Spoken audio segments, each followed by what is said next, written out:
Hello everyone, welcome back to my channel. Today I can finally share the face-up video of my Impldoll Eudora head, or Eudora, whatever.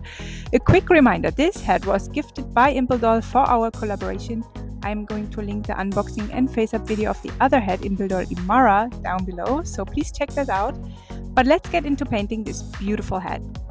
Firstly, I spray the head 3 times with MSC UV Cut Flat to protect the resin from staining. Eudora's resin color is paper white, so I decided to add some browns, pinks and beige pastels to make the face look more natural.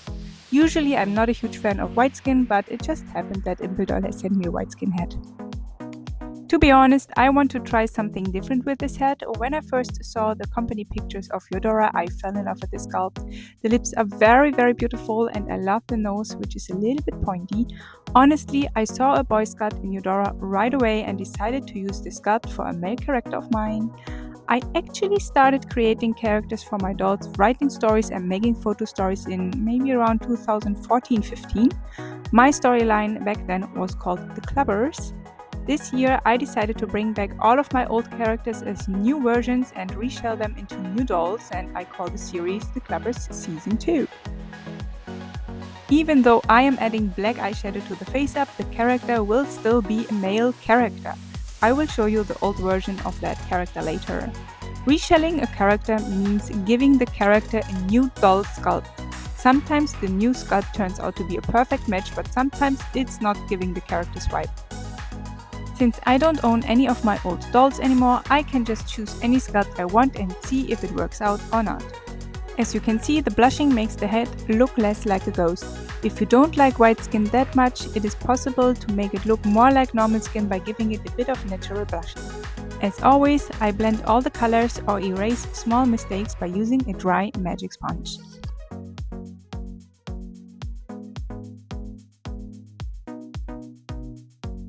There was a time when this character of mine had a side cut, and since I'm not sure yet what hairstyle I want to give to him, I just draw hair on both sides of the head. I won't draw hair on the whole head because I might just give him a small undercut. I first blush the parts of the undercut like so.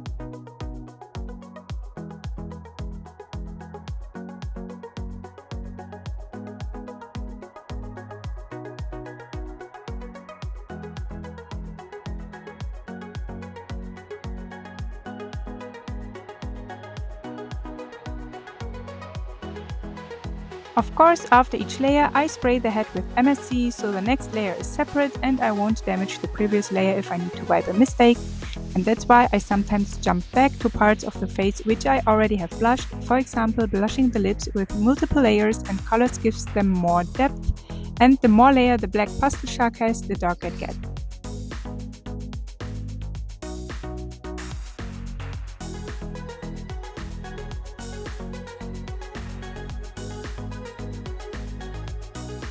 I want to talk a little bit about this character while I work on him. His name is Randy and he's the son of my main character Dean. In the Clubberz Season 2 he's 21 years old and became a DJ like his dad. Dean used to be a wild animal and so became his son. Randy is drinking a lot and has a different girl every night. His father showed him how to use turntables when he was a child and he really enjoyed it, so it was obvious that he's going to become a DJ too. By the way, his stage name is DJ Sculpts and his music is a combination of electro, house, techno, EDM and hardcore.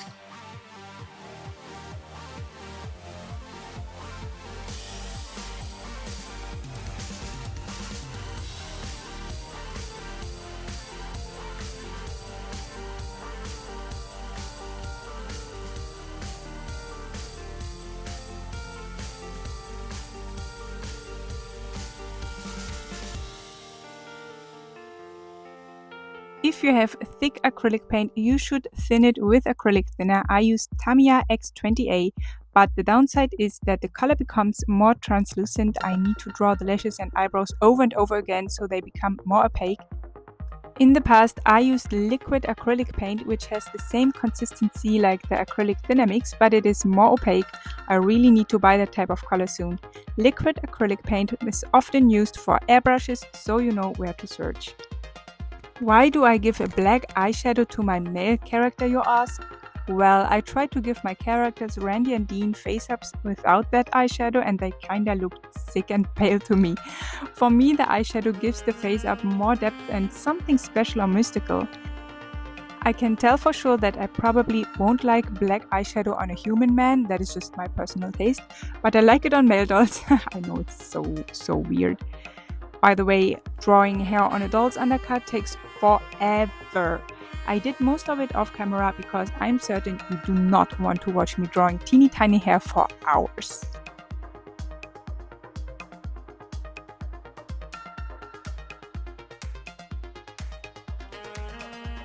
And at this point, he looks like an old man to me because he's bald on top of his head.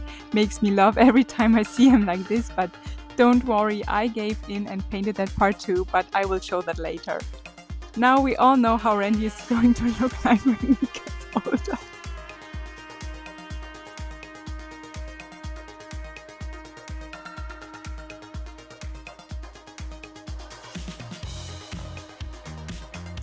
I'm sure you thought it's time for piercings. No, not yet. He's getting some tattoos on his face like his father Dean. First I wanted to have the word insane on his jawline like Dean had, but I decided against it, so never mind because this tattoo will disappear later.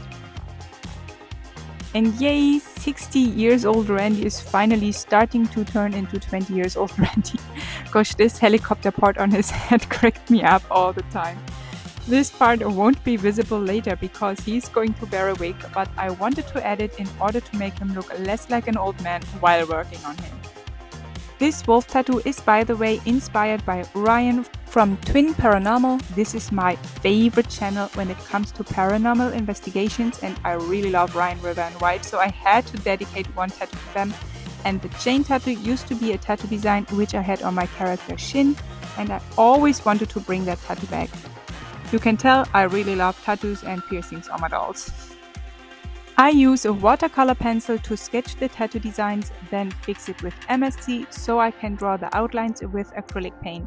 Fixing the watercolor pencil sketch is so important because the pencil smudges if it touches anything liquid.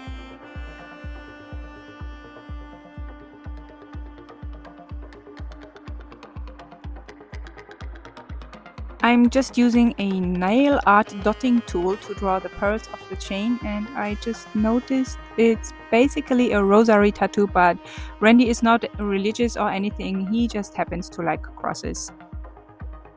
If you make any mistakes, you can remove the acrylic paint with a wet magic sponge and start over again. I did some of the outlining off camera because I don't need to show the whole process in the video. I think it's quite understandable how I do tattoos on my dolls.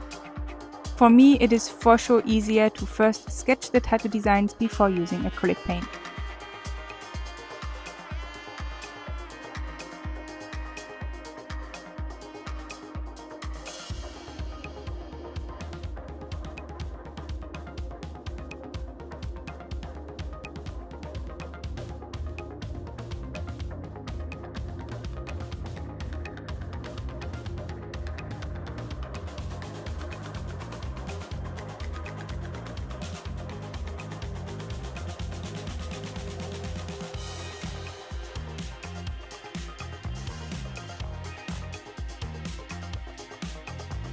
Last but not least, I finally covered the heliport. This time I first draw the hair and then add the black pastel shark. It actually doesn't really matter what you do first, and it took me forever again. I'm also adding some pastel shark to the tattoos to give them shadow and 3D effect.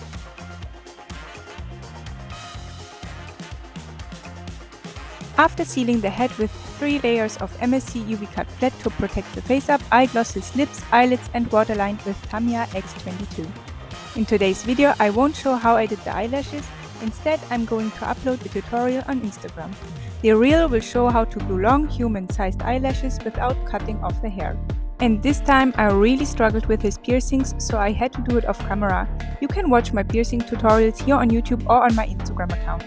I wish I could have shown him with a wig, but unfortunately the yarn wig I made for him doesn't look the way I wanted. But I love how he turned out. What do you think of Randy's new shell? And in today's video I am featuring Kinoko Cowleg. If you also want to be featured in one of my videos, please tag your doll photo on Instagram with hashtag #nu룽지doll. Thank you so much for watching. See you next week. 감사합니다. 안녕.